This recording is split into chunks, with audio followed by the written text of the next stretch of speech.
Hi guys, welcome back to our channel XYZ Brain.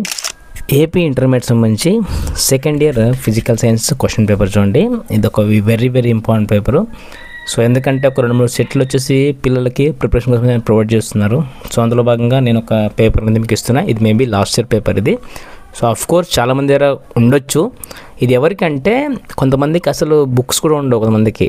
So అలాంటి వాళ్ళకు ఉపయోగపడుతుంది అనేసి ఒకసారి ఈ టాపర్స్ ఎవరైతే ఉన్నారో వాళ్ళు ఈ పేపర్ చూశాక వాళ్ళ ప్రిపరేషన్ ఎక్కడి దాకా ఉంది అని వాళ్ళకి అర్థం అవ్వడానికి ఒక రివిజన్ కోసం పెట్టడం అయితే జరుగుతుంది. సో ఒకసారి అయితే చూసుకోండి.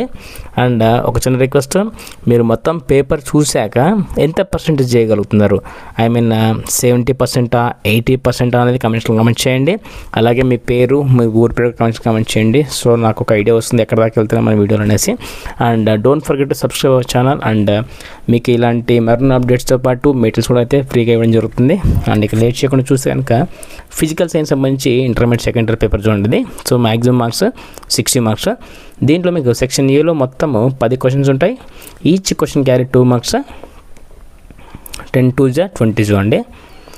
ఇక్కడ చూసుకోండి, ఇవన్నీ కూడా ఒక డిస్పర్షన్లో క్వశ్చన్ ఉంది, అండ్ ఆంపర్స్లో ఉంది, కంపాస్ నీటిలో ఒకటి క్వశ్చన్ ఉంది, అది కామన్గా వస్తూ ఉంటుంది. ఒక ఫార్ములా ఉంది, ఫిజిక్స్ ఫార్ములా ఉంది, ఐ మీన్ లైక్ ప్రాబ్లం ఉంది. ఎలక్ట్రోమాగ్నెటిక్ వేవ్ గురించి క్వశ్చన్ అయితే ఉంది. ప్రిన్సిపల్ ఒకటి, హైజెన్బర్గ్ది ఒకటి, ఇది కామన్గా వస్తూనే ఉంటుంది.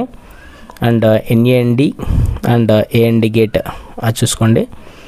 అండ్ మాడ్యులేషన్ ఒక క్వశ్చన్ ఉంది, ఇవన్నీ చూసుకోండి. సో దీంట్లో నుంచి అయితే అట్లీస్ట్ ఒక 3, 4 or 2 ఎలాగైనా సరే ఎక్స్పెక్ట్ చేయొచ్చు దాంట్లో నుంచి ఖచ్చితంగా.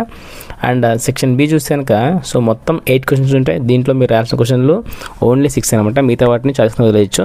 So better to write all if you get time. So time ఉన్నప్పుడు మిగతా కూడా రాసేయండి సేఫ్ సైడ్. ఇవి కూడా చూసుకోండి. So each question carry 4 marks. So 6 4 24 చూడండి. ఇవన్నీ కూడా రిపీట్ క్వశ్చన్సే,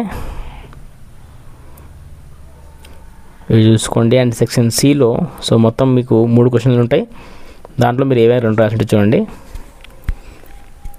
సో ఏవైనా 2 రాయొచ్చు. దీంట్లో డాప్లర్ షిఫ్ట్ ఒకటి ఉంది క్వశ్చన్, కిర్చాఫ్ లా ఉంది, ఇది కామన్గా వస్తుంటుంది ఎందుకంటే నేను చదువుతున్నప్పుడు ఉంది అది.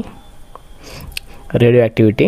సో దీంట్లో అయితే ఖచ్చితంగా అయితే మీరు ఒక క్వశ్చన్ ఎక్స్పెక్ట్ చేయొచ్చు. సో ఎందుకంటే వీళ్ళు అకార్డింగ్ టు బ్లూ ప్రింట్ వేస్తారు కాబట్టి మీరు ఒక గత 3 ఏళ్ల పేపర్స్ చూసుకున్నా కూడా సరిపోద్ది. కనీసం ఒక 55 స్కోర్ చేయగలుగుతారు. సో చాలామందికి ఫిజిక్స్, కెమిస్ట్రీ చాలా డిఫికల్ట్గా ఉంటుంది కాబట్టి మీరు అలాంటి పని చేయొచ్చు. ఐ మీన్ ప్రీవియస్ పేపర్స్ని చెక్ చేసుకోవచ్చు ఒకసారి.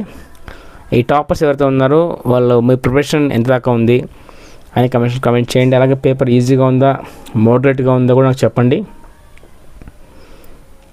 ఒక 2-3 మోడల్ పేపర్స్ అయితే పక్కగా అయితే రివైడ్ చేసుకోండి. సో డెఫినెట్గా అయితే మీకు ఫైనల్ ఎగ్జామ్స్లో యూస్ఫుల్ అవుతుంది. And stay tuned for more updates and please do subscribe and like and comment, share with someone who needs. And thank you so much for watching my video.